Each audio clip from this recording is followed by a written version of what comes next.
Panorama group, जो सोचता है वो करता है। आपके अपने सपनों का आशियाना।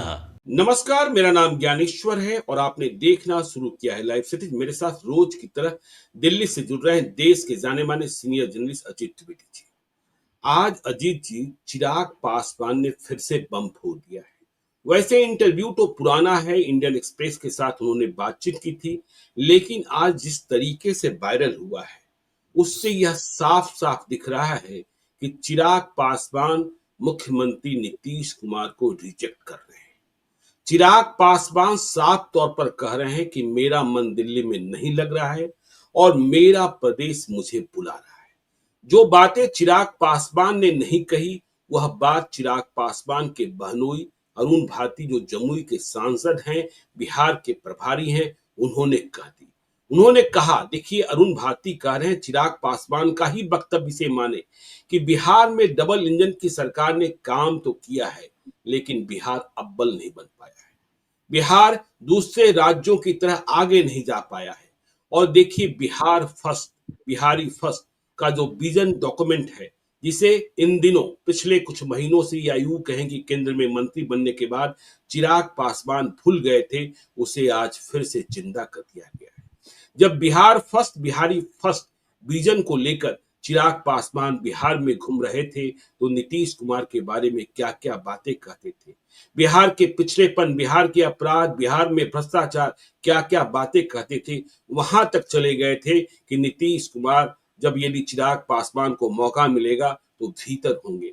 चिराग पासवान कह रहे हैं मेरा प्रदेश मुझे बुला रहा है। चिराग पासवान कह रहे हैं कि अब बिहार को युवा नेतृत्व चाहिए, वैसा नेतृत्व चाहिए जो अगले 20 साल 25 साल का विजन बता सके बिहार को। तो इसका आशय, देखिए नीतीश कुमार तो युवा रह नहीं गए। युवा कौन है बिहार की राजनीति में? चिराग पासवान है, तेजस्वी यादव है, प्रशांत किशोर भी कह सकते हैं। तो अगले 20-25 साल का विजन युवा, तो नीतीश कुमार युवा नहीं है। यह कौन सा बम फूट गया और इसके क्या राजनीतिक मायने हैं, यह बड़ी बात हो गई। क्या यह सिर्फ दबाव की राजनीति है या कोई दूसरी खिचड़ी पक रही है? क्योंकि हम कई मौकों पर देखते हैं कि चिराग पासवान प्रशांत किशोर की तारीफ करते हैं, प्रशांत किशोर चिराग पासवान की तारीफ करते हैं। कांग्रेस के साथ आरजेडी की तनातनी कैसी है, कई तरीके की बातें चल रही होती है। बड़ा सवाल यह भी होगा कि चिराग पासवान क्या केंद्रीय मंत्री परिषद से इस्तीफा दे सकते हैं, क्योंकि जब उन्हें बिहार बुला रहा है। अरुण भारती ने यह भी कहा कि देखिए रामविलास पासवान और चिराग पासवान में अंतर है। रामविलास पासवान जो थे वह दिल्ली की राजनीति में यकीन रखते थे, लेकिन चिराग पासवान को प्रदेश की राजनीति करनी है। तो चिराग पासवान बिहार में मंत्री बनने तो आएंगे नहीं। चिराग पासवान का सपना बड़ा है बिहार का मुख्यमंत्री, और यह भी संभव नहीं है कि उन्हें बीजेपी मुख्यमंत्री पद का उम्मीदवार घोषित कर दे। यह संभव ही नहीं है। एनडीए की ओर से घोषित हो जाए, यह भी संभव नहीं है।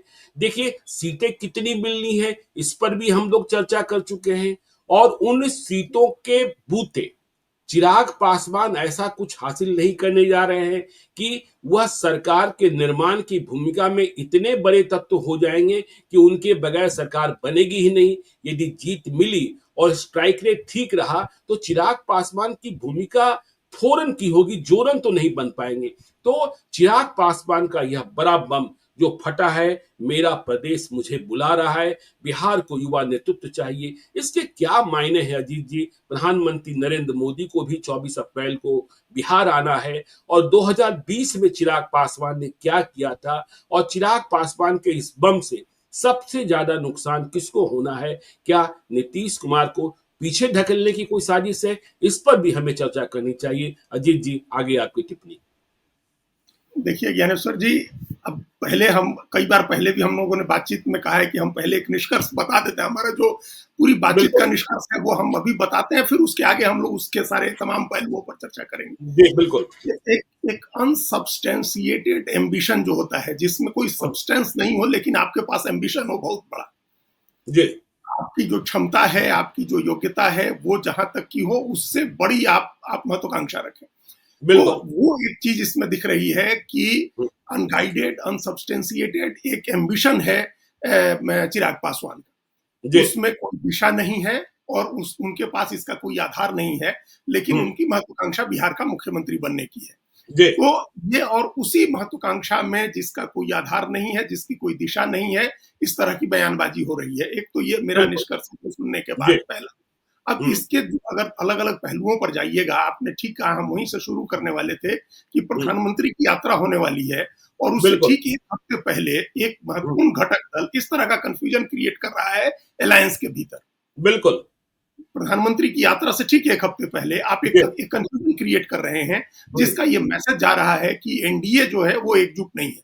उसमें जी कोहेसिवनेस नहीं है और उसमें क्लैरिटी नहीं है। अब बिल्कुल आप एनडीए के जो पार्टनर हैं, खासतौर से बीजेपी के नेता, वो हम्म लगातार अटैक कर रहे हैं इंडिया ब्लॉक पर कि उनके यहाँ खींचतान है, उनके यहाँ झगड़ा है, उनके यहाँ मुख्यमंत्री के नाम पर सहमति नहीं है, कांग्रेस नहीं एक्सेप्ट करेगी तेजस्वी यादव को, ये तमाम बातें हो रही हैं। जी तो ये बात तो फिर भी हम एक्सेप्ट कर सकते हैं क्योंकि तेजस्वी मुख्यमंत्री नहीं है, तेजस्वी नेता विपक्ष हैं और जी कांग्रेस नहीं, मान लीजिए अभी कोई किसी वजह से उनके नाम की घोषणा नहीं हो रही थी, हालांकि अब परोक्ष रूप से घोषणा हो ही गई है।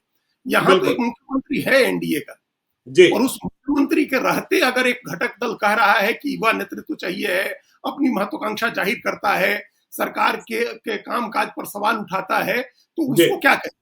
वो तो साफ तौर बिल्कुल पर मतलब है कि एनडीए में बिखराव है। जी एनडीए में एकजुटता नहीं है। अगर अगर हम्म अगर मुकेश सहनी 60 सीट मांग दे रहे हैं तो एनडीए के लोग ताली बजाने लग रहे हैं कि देखिए वो तो 60 सीट मांग रहे हैं तो कहां से दिया जाएगा, उनके यहाँ एकजुटता नहीं है। और जी इधर इधर राम मांझी 40 सीट मांगते हैं तो वो कोई बात नहीं है। बिल्कुल जीतन राम मांझी 30 से 40 सीट मांग रहे हैं। चिराग पासवान कह रहे हैं कि हम मुख्यमंत्री बनना चाहते हैं, महत्वाकांक्षा है, विजन है और सरकार अव्वल नहीं हुई, इतने दिन डबल इंजन की सरकार रही। आप खुद ही सरकार पर भी सवाल उठा रहे हैं, गठबंधन जी पर उठा रहे हैं। गठबंधन हम्म के एक घटक दल हैं, उपेंद्र कुशवाहा की पार्टी है, उसका अलग राष्ट्रीय अधिवेशन होना है। तो हम्म यहाँ क्या माने कि यहाँ एकजुटता है, यहाँ भी बिल्कुल एकजुटता नहीं। असली बिखराव, असली जो टकराव दिख रहा है वो तो एनडीए में दिख रहा है और उस जी टकराव को वाइड ओपन कर दिया इसको इन्होंने, चिराग पासवान ने ये बयान देकर। हम्म चिराग पासवान देखिए, महत्वाकांक्षा रखना ज्ञानेश्वर जी हर नेता के लिए ठीक है, हर नेता रखता है। जब वो राजनीति में आया है तो हर नेता चाहता है कि हम मुख्यमंत्री बने या प्रधानमंत्री बने। जैसे बिल्कुल हम लोग पत्रकारिता में आए तो हर आदमी सोचता नहीं कि हम संपादक बने, फिर बिल्कुल संपादक जो बन गया वो चाहता है कि हमारा अखबार हो, हमारा चैनल हो। तो हर आदमी अपनी जी महत्वाकांक्षा रखता है जिस जी फील्ड में जाता है। तो हम्म वो राजनीति में आए हैं, उनकी महत्वाकांक्षा होगी मुख्यमंत्री बनने की, हम्म लेकिन उस महत्वाकांक्षा को आप इतने क्रूड तरीके से चुनाव के वर्ष में एक क्रूशियल जंक्चर पर ऐसे जाहिर करेंगे तो इसका मतलब कि आप दगाबाजी और धोखेबाजी अपने गठबंधन के साथ कर रहे हैं। आपके हम्म मन में खोट है गठबंधन को लेकर। अब वो जी खोट आपके मन में है या किसी ने आपके मन में पैदा किया है। पिछली बार हम्म का जो खोट था उनका, वो हम लोग जानते हैं कि वो बीजेपी ने पैदा किया था और जी इसी की वजह से उन्होंने अकेले चुनाव लड़ा, जेडीयू के कैंडिडेट्स के खिलाफ कैंडिडेट उतारे और उनको हरवाया। नीतीश कुमार तीसरे नंबर की पार्टी बने, जिसका बदला बिल्कुल नीतीश कुमार ने तेजस्वी चिराग पासवान की पार्टी तोड़ कर लिया। तो वो जी दोनों तरफ स्कोर सेटल हो चुका है। एक बार हम्म इन्होंने नुकसान पहुंचाया, दूसरी बार उन्होंने पहुंचाया और फिर अब लग रहा था कि दोनों में सारी चीजें ठीक हो जाएंगी। लेकिन जिस दिन नीतीश कुमार उनके कार्यक्रम में दही चूड़ा का भोज था और बिल्कुल समय से पहले पहुंच गए पहले ही पहुंच के फिर वापस चले गए, जी उस दिन से लग रहा है वो एक प्रस्थान बिंदु था तनाव बढ़ने का नए सिरे से। और बिल्कुल एक टकराव दोनों के बीच में जो सद्भाव दिख रहा और था वो बीपीएससी का मुद्दा सरकार कह रही थी कोई कदाचार नहीं हुआ, सरकार कह रही थी कोई अनियमितता नहीं हुई और चिराग पासवान कह रहे थे पेपर लीक हुआ, इसमें तो मेरे परिवार के लोग भी शामिल थे, सारी सच्चाई हम जानते हैं। हाँ, तो ये बात उसके बाद ही हुई, उसके बाद ही जी ये सारी चीजें शुरू हो गई दोनों तरफ से। फिर हमले, बिल्कुल वार और पलटवार शुरू हो गया। जी तो एक तो ये है कि दोनों के बीच में सद्भाव नहीं दिखा। सद्भाव नहीं दिखा क्या मतलब, कटुता दिखी और उस कटुता का असर पूरे एनडीए पर पड़ेगा, पूरे बिल्कुल गठबंधन के ऊपर पड़ेगा। हम जो कह रहे थे कि उनकी महत्वाकांक्षा होगी, ठीक है, महत्वाकांक्षा रखिए, लेकिन उस महत्वाकांक्षा को पूरा करने के लिए अपनी अपनी सलाहियत भी तो बढ़ाइए, अपने को उस योग्य तो बिल्कुल बनाइए। आपने बिल्कुल अकेले चुनाव लड़के देखा तो आपको 1 सीट मिली। हम्म ट्रायंगुलर फाइट था, आपकी वजह हम्म से आपके पीछे एक बड़ी ताकत लगी परोक्ष रूप से ही, लेकिन और एटलीस्ट पहले चरण तक, 3 चरण में से बिल्कुल पहले चरण में जिसमें हमको लगता है कि 80 के करीब सीटों पर चुनाव हुआ, उस समय तक तो बीजेपी की ताकत लगी हुई थी। बीजेपी के लोग जी आपके टिकट पर चुनाव लड़ रहे थे हम्म और आप कोई सीट नहीं जीत सके उस चरण में। फिर आपको 1 सीट मिली, बाद में मटियानी की सीट आपका जीता, वो विधायक भी छोड़ करके चले गए आप। और तो राजकुमार सिंह की जीत भी देखिए, आपको पता है कामदेव सिंह के बेटे हैं। बिल्कुल तो राजकुमार सिंह की जीत लोजपा उम्मीदवार के तौर पर भले ही हुई, लेकिन उनकी व्यक्तिगत जीत और वहां बोगो सिंह बनाम राजकुमार सिंह, यह भी राजकुमार मसला था। उसे आप पूर्ण रूपेण मतलब चिराग पासवान की जीत नहीं लोजपा कर जी सकते। नहीं मान जी, सकते हैं ना, तभी और उसके तभी वो चले भी गए और कोई आप उनको रोक बिल्कुल। नहीं सकता, आपका कोई जोर नहीं था। अगर आपके दम पर जीते रहते तो हो सकता है कि आपके साथ रहते, उनको पता था कि अपने बिल्कुल। दम पर चुनाव जीते हैं वो। हुँ, तो आपकी सलाहियत उस लायक नहीं बनाई है आपने। हुँ, अभी अलायंस में अगर आप रहते हैं, एनडीए में अगर आप रहते हैं, तो जितनी सीटें आपको लड़ने के लिए मिलेंगी उतनी सीटें आपके पिताजी ने जीती थी 2005 के फरवरी के चुनाव में। बिल्कुल। जब रामविलास पासवान ने लोक जनशक्ति पार्टी बनाई और पहला चुनाव लड़े तो वो 25 सीट जीते थे। जी। आप अभी 25-27 सीट लड़ेंगे, इससे ज्यादा सीट तो नहीं मिलनी है। हुँ, अलायंस हुँ, में अगर इस एनडीए में रहते हैं, बीजेपी जेडीयू का जो अभी समीकरण है, इसमें 25 सीटें मिलेंगी आपको, 25 से 30 के बीच में 2-1 सीट ऊपर नीचे होगी। तो उसमें से आप कितना जीत जाएंगे? जी, और अगर कितनी भी सीटें जीत जाएंगे, तो क्या आप ये एक्सपेक्ट कर रहे हैं, हम पहले अभी इनके पहलू से इनके दिमाग को जी, समझने बिल्कुल। की हम कोशिश कर रहे हैं, पढ़ने की कोशिश कर रहे हैं। क्या ये स्थिति देख रहे हैं कि बिहार विधानसभा इतनी हंग हो जाएगी, ऐसी त्रिशंकु विधानसभा हो जाएगी, जिसमें जिसको 10, 12, 15 एमएलए जीता रहेगा वो भी मुख्यमंत्री बन सकता है। हुँ, तो बिल्कुल। ऐसी स्थिति आएगी, तो क्या ऐसी स्थिति में तो हो सकता है कि कई लोग रहें जी, भाई, कम से कम जो बीजेपी बड़ी पार्टी रहेगी, आरजेडी सबसे बड़ी पार्टी हो सकता है रहे, हुँ, जेडीयू रहे, कांग्रेस पार्टी रहे, लेफ्ट को बिल्कुल। पिछली बार जब सीपीआई एमएल को 12 सीटें मिली थी पिछली, हो सकता है इस बार 12 या उससे ज्यादा ही सीटें मिले। हुँ, तो ऐसी तो कई पार्टियां होंगी जिनकी सीटों की संख्या 2 अंकों में होंगी। तो बिल्कुल। किसका सीएम बनेगा? क्यों, कैसे आप अपने को इस पोजीशन में पा रहे हैं कि आप सीएम बन जाइएगा? जी, तो ये महत्वाकांक्षा भी जो है वो अनगाइडेड है, मतलब इसकी कोई दिशा नहीं दिख रही है, आप में सलाहियत नहीं है इस बात की। हुँ, आप हुँ, इसके लायक, अगर अगर आपकी महत्वाकांक्षा इतनी बड़ी थी, जिस तरह से 2 साल पहले ही, 2 या 3 ढाई साल हो गए अब, प्रशांत किशोर ने बिल्कुल। पैदल चलना शुरू किया, आपने हुँ, उसके पहले इंडिपेंडेंट राजनीति शुरू की थी। जी, आपने बिल्कुल। 2020 में एक इंडिपेंडेंट राजनीति की थी, नीतीश कुमार के खिलाफ ही की, लेकिन आपने इंडिपेंडेंट राजनीति की। हुँ, आपको उसके बाद डंप कर दिया बीजेपी ने, जिसके कहने पर आप आगे बढ़े थे। आपकी पार्टी टूट गई, आपकी सरकार, आपके 5 एमपी छोड़ करके चले गए, तो आपने क्यों नहीं अकेले पॉलिटिक्स की? क्यों नहीं जी, आप उस समय अपने को शहीद बता करके प्रदेश में घूमे, नीतीश कुमार से बदला लेने और नीतीश कुमार को फेल ठहराने की राजनीति की आपने? बिल्कुल, आपने क्यों बिल्कुल। नहीं उस समय गाँव-गाँव घूम करके अपनी पार्टी का संगठन बनाया और आप अपने को मुख्यमंत्री के तौर पर पेश करते, मुख्यमंत्री के और दावेदार के जितना घूमे भी उसके बाद तो फिर उनके साथ ही चले गए आप। तौर पर वापस चले गए ना, फिर सब कुछ हाँ, आप वापस चले धो-पोंछ करके वापस चले गए। तो बिल्कुल। प्रशांत किशोर आज क्यों एक फेनोमेनन है, या प्रशांत किशोर को क्यों 15%, 17% लोग जो है मुख्यमंत्री पद के लिए देख रहे हैं? जी, इसलिए देख रहे हैं क्योंकि उन्होंने इंडिपेंडेंट राजनीति की, उन्होंने जेडीयू बीजेपी को भी अटैक किया, आरजेडी कांग्रेस को भी अटैक किया। उन्होंने बिल्कुल। दोनों गठबंधनों को अटैक किया, एक अपना एजेंडा सेट किया, उस एजेंडे पर राजनीति कर रहे हैं। आपने हुँ, तो कोई एजेंडा सेट नहीं किया ना। जी, बिहारी फर्स्ट की बात लेकर के जब आप घूम रहे थे सड़कों पर, बिहार की सड़कों पर, तो आप घूमते रह जाते।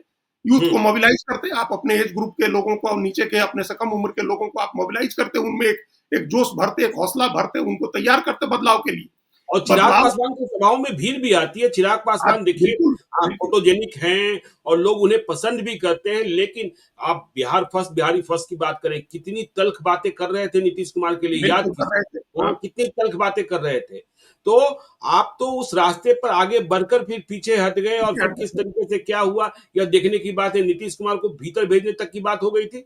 हाँ, हो गई थी ना। तो जी, आपने वो सारी बातें की और फिर नीतीश कुमार के पास आप जाने लगे, जब उस गठबंधन में चले गए, आपके 5 एमपी जीते, हम सब लोगों ने देखा कि आप एमपीज़ को लेकर के जा रहे हैं नीतीश कुमार के यहाँ, पूरा सद्भाव नीतीश कुमार के साथ दिखा रहे हैं। तो जी, फिर कौन-सी बात आपकी सही है? जब हुँ, आप वो नीतीश कुमार को अंदर डालने की बात कह रहे थे, उनकी सरकार को फेल बताते हैं, बिहार को कि अव्वल नहीं होने का दोष उनके ऊपर डालते हैं, वो बात सही है? या अपने जी, सांसदों को लेकर के उनके घर पर परेड करवाने जाते हैं, वो बात सही है? तो बिल्कुल। ये कंफ्यूजिंग चीजें नहीं चलती हैं राजनीति में। लोग इतने नाइव नहीं है, इतने मासूम नहीं है कि वो नहीं समझेंगे कि आपकी राजनीति क्या है। जी, अगर आपने राजनीति की होती, आज आप जो बात कह रहे हैं, ये बात कहते रहते 2020 से अभी तक, तो इन हुँ, 5 वर्षों में आपकी राजनीति स्थापित हुई होती बिहार में, बिल्कुल, और आप बिल्कुल। इंडिपेंडेंट पॉलिटिक्स कर रहे होते, आप अपने हुँ, दम पर अपना कोई वजूद, अपना कोई मुकाम बना चुके होते।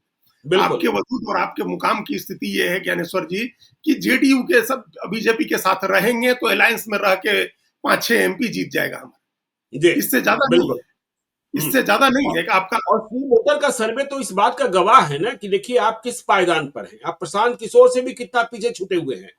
हाँ हाँ, मतलब वन थर्ड है प्रशांत किशोर को, जितने लोग सपोर्ट कर रहे हैं उसे वन थर्ड आपको लोग सपोर्ट कर रहा बिल्कुल है। और बिल्कुल। वो आपका कोर वोट वाला वो क्लास है। मतलब देखिए, ऐसी कोई कोर कास्ट की कॉन्स्टिट्यूएंसी तो नहीं डेवलप की है ना प्रशांत किशोर ने, जो आपको विरासत में मिली हुई है। बिल्कुल चिराग पासवान को एक कोर कॉन्स्टिट्यूएंसी विरासत में मिली हुई है उनके पिता से, जो पासवान वोट का 5% वोट हम लोग मानते हैं नहीं, वो है। अरुण भारती तो कह रहे थे कि देखिए विरासत में कुछ नहीं मिला, विरासत में जो मिला वह सब खत्म हो गया, पार्टी खत्म हो गई, परिवार टूट गया और चिराग पासवान ने फिर से संभाल लिया। जब तेजस्वी यादव के बारे में सवाल पूछा मेरे ही रिपोर्टर आलोक ने, तो उन्होंने कहा कि भाई जो तेजस्वी यादव ने संघर्ष कहां देखा, उन्हें तो सब कुछ बना बनाया मिल गया। तो चिराग पासवान यह मानने को तैयार नहीं हो रहे कि उन्हें बना बनाया मिला, वह हम मान रहे हैं कि उन्हें तोड़ दिया गया, उन्हें खत्म कर दिया गया और वे फिर से खड़े हुए और फिर से 100% स्ट्राइक रेट के साथ। मतलब उनका यह मानना है कि जो 100% स्ट्राइक रेट है वह चिराग पासवान की निजी उपलब्धि है। अब देखिए, ये इस तरह की बातें उनको अब क्या इस पर कहें, इस पर कोई बहुत तल्ख बात कही जा सकती है। ये अपने पिता की विरासत को आप खारिज कर रहे हैं, जिन पिता का नाम लगा करके आपकी पार्टी का नाम चल रहा है। आपकी पार्टी का नाम लोक जनशक्ति पार्टी रामविलास है, जी और आप बिल्कुल कह रहे हैं विरासत में नहीं मिला। आप तो विरासत की, आपको विरासत लगा के घूम रहे हैं अपने नाम के पीछे। बिल्कुल तेजस्वी यादव तो कई बार विरासत खारिज करने की कोशिश कर चुके हैं। तेजस्वी यादव ने तो कई बार अपने पिता के नाम का फोटो पोस्टर से हटा करके चुनाव लड़ा है। तेजस्वी यादव तो उस लेगेसी को अपने साथ लेकर के, वो लेगेसी तो उनके लिए बर्डन बन गई कई बार। अब जाकर के उनको समझ में आया तो उसका पॉजिटिव इस्तेमाल वो कर रहे हैं। लेकिन चिराग पासवान ने तो कभी भी वो लेगेसी नहीं छोड़ी, कभी भी वो विरासत नहीं छोड़ी। उनकी जो भी उपलब्धि है, उनका जो भी हासिल है, वो उनकी विरासत का है, रामविलास पासवान की विरासत का है। वो रामविलास पासवान की कृपा से उनके पास जो भी है सो है। और तभी तभी वो लोक जनशक्ति पार्टी रामविलास लगा करके आज भी अपनी पार्टी के नाम में घूम रहे हैं। तो पार्टी टूट जाने उससे विरासत थोड़ी चलेगा। बाल ठाकरे की शिवसेना टूट गई तो क्या उद्धव ठाकरे की क्या पिता की विरासत चली गई? बिल्कुल उद्धव ठाकरे अपने पिता के नाम पर ही राजनीति कर रहे हैं। ये आप खुश होइए कि आपके पिता के नाम पर आप भी कर रहे हैं और आपके चाचा भी कर रहे हैं। दो लोग आपके पिता के, ये विरासत ये होती है। आज अम्बेडकर के नाम पर सारी दलित पार्टियां राजनीति कर रही हैं, आज कांसीराम के नाम पर सारी दलित पार्टियां देश की राजनीति कर रही हैं। तो उस विरासत को आप खारिज कर रहे हैं। भाई, रामविलास पासवान आजाद हिंदुस्तान में के सबसे बड़े दलित नेताओं में से एक रहे हैं। बाबू जगजीवन राम, कांसीराम, मायावती, उस कैटेगरी के, उस श्रेणी के उतने बड़े नेता थे वो। और आप कह रहे हैं कि उनको उनकी विरासत नहीं होती तो आपकी क्या हैसियत थी भाई? जी बिल्कुल। तो ये इस बात पर बहुत तल्ख और बातें कही जा सकती हैं, लेकिन छोड़िए, अभी तल्खी में जाने का कोई वो नहीं है। लेकिन वो उसमें वो उसी विरासत के प्रतिनिधि हैं। लेकिन अगर हम मानते कि आप अगर जब 2020 में एक विधायक जीता, आप अकेले लड़ते, उस विधायक को भी छोड़ देते, आप लड़ते रहते, बिहार के लोगों को जाकर के धन्यवाद देते थे कि आपको 6-7% वोट लोगों ने दिया है, जितना वोट आपके पिताजी को आता था उतना वोट आप ले आए हैं, आप उसको कंटिन्यू करते, अकेले राजनीति करते, 243 सीट पर लड़ाते, तब हम लोग मानते कि हाँ आप ठीक है, आप मुख्यमंत्री बनने की आपकी जो महत्वाकांक्षा है आप उसके लिए काम कर।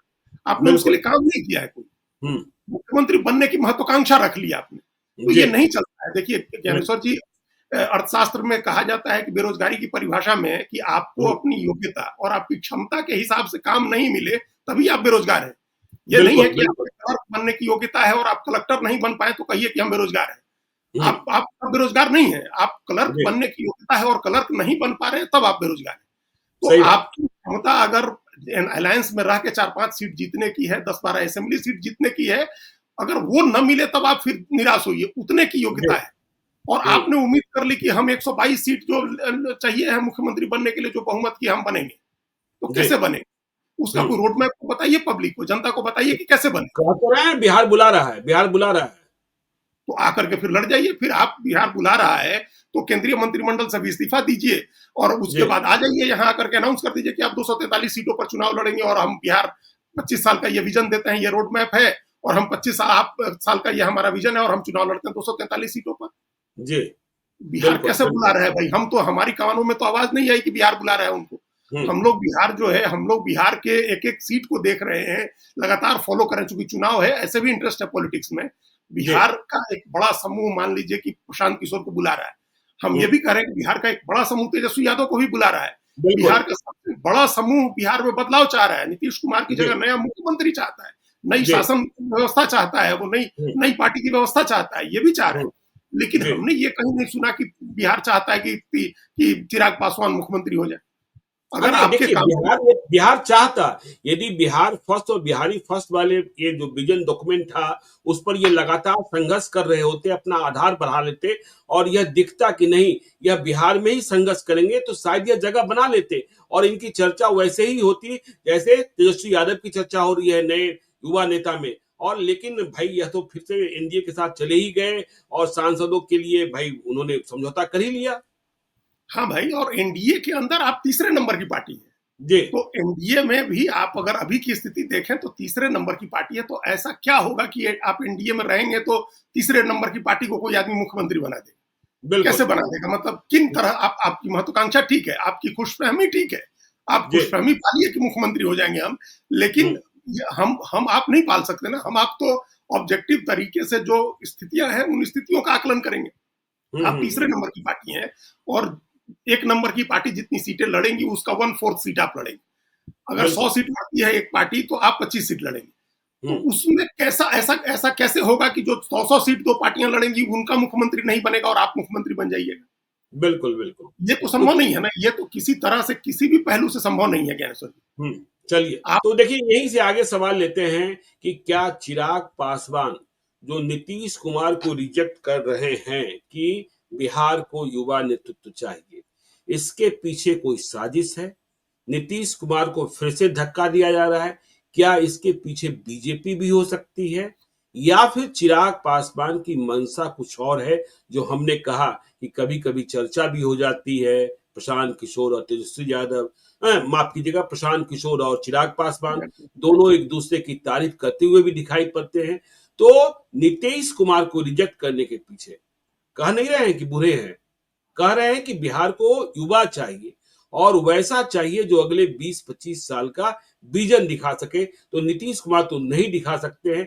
तो क्या नीतीश कुमार के खिलाफ फिर से आप कोई साजिश देख रहे हैं एनडीए के भीतर अजीत जी? बिल्कुल हो सकता है। ये चूंकि अब एक पहला पहला जो पहली बात जो दिमाग में आई है उसको हम लोगों ने तथ्यात्मक रूप से खुद ही खारिज किया कि अभी मुख्यमंत्री बनने की उनकी स्थिति नहीं है और वो बिल्कुल। कोई अभी इंडिपेंडेंट छोड़ करके आकर के सभी सीटों पर राजनीति करने के लिए नहीं जा हम्म, रहे हैं अभी। तो वो संभावना तो खत्म हो गई। अब दूसरी संभावना यही बनती है कि कोई साजिश, कोई घात, पर्दे के जी पीछे से कोई कहानी रची जा रही है कोई हम्म, नीतीश कुमार को डाउन करने के लिए। ये बिल्कुल। संभव है। इसकी जी संभावना बिल्कुल हो सकती है हम्म, क्योंकि देखिए नीति अभी अभी एनडीए का कोई सहयोगी दल अगर हम्म, सरकार की उपलब्धियों पर सवाल खड़े करता है तो इसका मतलब कि वो तो नुकसान ही करना चाह रहे हैं। जी बिल्कुल। अव्वल इंजन की सरकार ने बहुत विकास का काम किया लेकिन बिहार अव्वल नहीं हुआ। नहीं हम्म, भी हुआ तो ये चुनाव के साल में, चुनाव से 6 महीने पहले कहने की बात थोड़े होती है। जी अगर आप कमिटेड एलाई हैं, अगर आप प्रतिबद्ध हम्म, सहयोगी हैं तो आप ये कैसे कर सकते हैं ये बात? आज जी तो सारे लोग ये बात कह रहे हैं कि जितना काम इस सरकार में हुआ उतना कभी नहीं हुआ। तो बिल्कुल। और ये सरकार को क्या कहा जा रहा है कि मोदी और नीतीश की सरकार है और जी मोदी और नीतीश का विजन है, मोदी और नीतीश के विकास की कहानी है। आप उस जी विकास गाथा पर, आप उस बिहार स्टोरी पर आप सवाल उठा रहे हैं। तो हम्म, ये इसके लिए अब ये सवाल है कि क्या बीजेपी फिर से नीतीश कुमार के साथ 2020 वाला कोई खेल करना चाहती है? बिल्कुल तो हमको बिल्कुल। लग रहा है कि ज्ञानेश्वर जी बीजेपी नहीं चाह रही है। जी बीजेपी ऐसा खेल नहीं कर सकती। बीजेपी का खेल एक इंटरनल चल रहा है अपना नीतीश कुमार को थोड़ा कम सीटों पर ले आने के लिए। हम्म, नीतीश कुमार के की सेहत के बहाने अपना लीडरशिप प्रोजेक्ट करने का एक खेल चल रहा है। जी लेकिन बीजेपी इस बात के खतरे को समझ रही है। पिछली हम्म, बार का खतरा अगर पहले चरण के बाद नहीं संभाला होता तब तो तेजस्वी यादव की सरकार बनी रही थी पिछली बार। बिल्कुल बिल्कुल। एक राउंड में इतना नुकसान हुआ कि पूरा मगध साहबाद का इलाका जो पहले राउंड में चुनाव हुआ उसमें साफ हो मैक्सिमम गया। सीटें आरजेडी जीत गई। हाँ, जी तो बिल्कुल। आप उस तरह का जोखिम नहीं ले सकते हैं। अपने अंदर हम्म, के कंट्राडिक्शंस को आप बाहर नहीं आने दे सकते हैं। जी तो ये इसलिए हमको इसमें दूसरा दूसरा पहलू इसमें दिख रहा है। मतलब हम्म, बीजेपी ने कोई इनको हिंट दिया, हवा दी कि आप नीतीश कुमार पर अटैक करें, वहां तक ठीक है। लेकिन हम्म, आप नीतीश कुमार को नुकसान करके, डाउन करके कोई कंफ्यूजन मत क्रिएट करिए एनडीए के अंदर। ये नहीं कहा गया होगा उनको। जी अगर ये बिल्कुल। कह रहे हैं तो ये इनकी इंडिपेंडेंट राय होगी और हम्म, उसके लिए हो सकता है कि सपोर्ट किया जाए, हो सकता है बीजेपी भी उनसे बात करे या हो सकता हम्म, है कि जेडीयू के लोग भी नाराजगी जाहिर करते हैं, इस पर फिर पंचायती हो। जी मुख्यमंत्री प्रधानमंत्री की यात्रा के पहले बदमजगी अलग हो गई है, ये एक अलग पहलू है। दूसरा बिल्कुल। इसमें हमको लग रहा है कि प्रशांत किशोर की जो सद्भावना चिराग पासवान के प्रति दिखती है हम्म, उससे फिर किसी मुगालते में आए हुए हो सकते हैं चिराग पासवान। बिल्कुल बिल्कुल। प्रशांत किशोर जो तारीफ कर देते हैं कि हम्म, चिराग पासवान बहुत अच्छी पॉलिटिक्स करते हैं, जाति की राजनीति नहीं करते हैं, युवा हैं, उनके कामकाज की तारीफ ये कर देते हैं। और ये जी भी उनकी तारीफ करते हैं। हम लोगों ने देखा ही जब बाई इलेक्शन में इमामगंज की सीट पर नहीं प्रचार करने गए, पासवान उम्मीदवार था और प्रशांत किशोर को 27,000 वोट मिल गया। तो बिल्कुल। ये एक संभावना इस बात की हो सकती है। और दिल्ली में पिछले 10-12 दिन से जब कांग्रेस ने तेजस्वी यादव के लीडरशिप को एक्सेप्ट करने में नानुकुर की थोड़ी हिचक दिखाई, अब तो खैर ठीक है चीजें वहां, तब ये कहा जा रहा था कि क्या ऐसा हो सकता है कि प्रशांत किशोर कांग्रेस का तालमेल हो जाए और चिराग पासवान भी उसमें शामिल हो जाए। बिल्कुल तो बिल्कुल। ये बात भी कही जा रही थी। हम्म। हालांकि राजनीति में कुछ भी एकदम स्ट्रेंज चीजें सोची जाती हैं और कई बार जी। वो संभव भी हो जाती हैं, हम्म। लेकिन हमको इसकी संभावना नहीं दिख रही है एटलीस्ट कांग्रेस की तरफ से। प्रशांत बिल्कुल। किशोर और चिराग पासवान की संभावना दिख रही है। मतलब ये चीज हो सकता है, ये संभव है, क्योंकि चिराग पासवान को लेकर के कोई उनकी इमेज खराब नहीं है। जी युवाओं के लिए काम करने, युवाओं को ललकारने और उनको मुख्य धारा में जोड़ने, उनको बिहार के भविष्य बनाने के लिए उठ खड़े होने का आह्वान वो करते रहे हैं। कोई बिल्कुल। करप्शन भ्रष्टाचार का केस उनके ऊपर नहीं है, उनके पिता के ऊपर भी नहीं था। तो एक छवि ऐसी बनी हुई है कि अच्छी राजनीति करते हैं। फॉरवर्ड वोटर्स का भी उनके प्रति, उनके पिता के प्रति भी लगाव था, इनके प्रति भी लगाव। जी तो ये चीज हो सकता है कि वो प्रशांत किशोर के पूरक है। मतलब दोनों डिफरेंट पॉलिटिकल स्फीयर में काम कर रहे हैं, दोनों का डिफरेंट पॉलिटिकल वोट मतलब बेस है। अगर जी दोनों एकजुट हो जाते हैं तो एक बड़ा आधार बना सकते हैं। 20% 22% का वोट आधार एक हम लोग सिंपल इस तरह से जोड़ें कि अगर आज बिल्कुल। 17% लोग उनको पसंद कर दल रहे हैं हम्म, प्रशांत किशोर को, प्रशांत और किशोर को बिल्कुल। 6% चिराग पासवान को, तो ये दोनों मिलकर के 23% होता है। तो 22-23% का वोट आधार भी हम मान सकते हैं कि बन सकता है, क्योंकि जी जो इंडिपेंडेंट वोटर है, जो किसी गठबंधन को नहीं देता है, वो हो जाए, चिराग पासवान का अपना वोट हो जाए, प्रशांत किशोर का जो आकांक्षी वर्ग है वो होकर के एक मजबूत थर्ड फ्रंट बन सकता है। जी। लेकिन उसके लिए भी सबसे बड़ा जोखिम लेना होगा चिराग पासवान को। और नहीं, वो यही जोखिम यही यही यही अजीत जी, हम 3 हाइपोथेटिकल सवाल ले लेते हैं। हम हाँ कल्पना की दुनिया में चलते हैं कि चिराग पासवान सच में बिहार आ गए, केंद्रीय मंत्रिपरिषद से इस्तीफा दे दिया, बागी हो गए, चिराग पासवान ने प्रशांत किशोर से भी कोई समझौता नहीं किया और वह अकेले लड़े, तो नीतीश कुमार को कितना नुकसान पहुंचाएंगे, एनडीए को कितना नुकसान पहुंचाएंगे? पहला सवाल हाइपोथेटिकल। दूसरा सवाल, यदि चिराग पासवान और प्रशांत किशोर एक हो जाते हैं तो फिर क्या परिदृश्य होगा? और तीसरा, फिर से कल्पना की दुनिया में, यदि चिराग पासवान, प्रशांत किशोर और कांग्रेस एक साथ, तो फिर बिहार का क्या परिदृश्य होगा? क्या लड़ाई एनडीए में और इस त्रिकोणीय जो ये तीन जो चिराग होंगे, प्रशांत होंगे और कांग्रेस, क्या इससे सर्वाधिक नुकसान तेजस्वी यादव को हो जाएगा? ये 3 हाइपोथेटिकल सवाल यहाँ पैदा हो रहे हैं अजीत जी। तो पहला सवाल जो है कि अगर आगे अब छोड़ करके बागी हो गए, कैबिनेट छोड़ दी और आकर के चुनाव लड़ने लगे अपने, जी तो नीतीश कुमार को कितना नुकसान पहुंचाएंगे? इसमें जी एक मॉडिफिकेशन है।